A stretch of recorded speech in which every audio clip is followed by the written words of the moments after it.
For a long time, Australian employers have been lamenting skills shortages, but it seems they ain't seen nothing yet.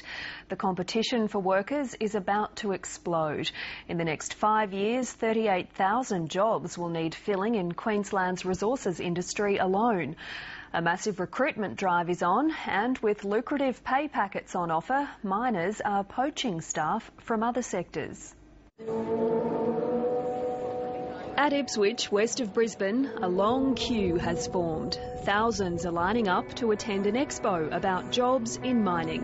At 10 a.m, the gates open. It's a great opportunity to find out about what's available and then go down and see the exhibitors. So straight across there, thank you. Inside, they're keen to speak with the big companies about what's on offer.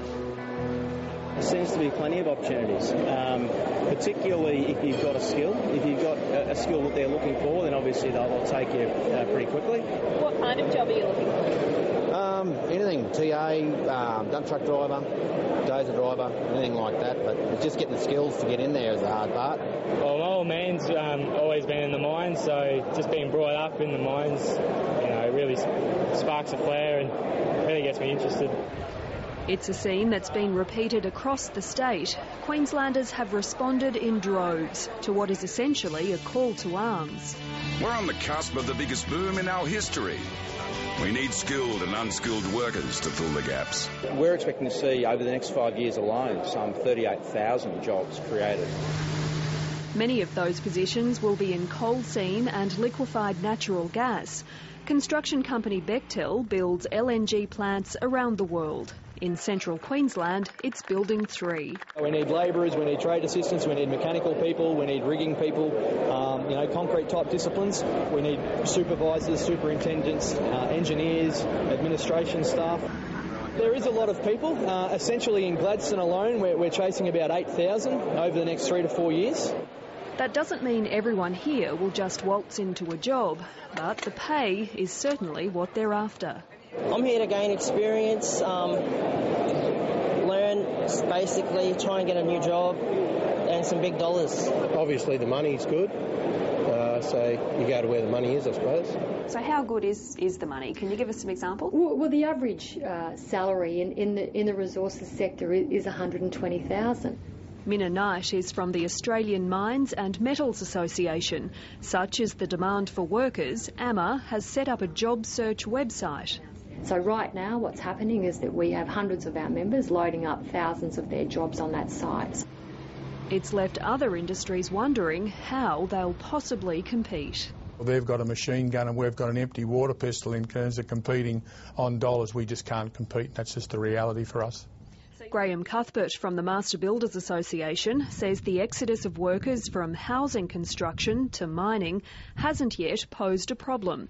His sector's in a slump, but it won't last forever, and he says builders will need their skilled labourers back. We expect it to be a problem, and we really need to make sure that when we train young people, we keep them in the industry as best we can.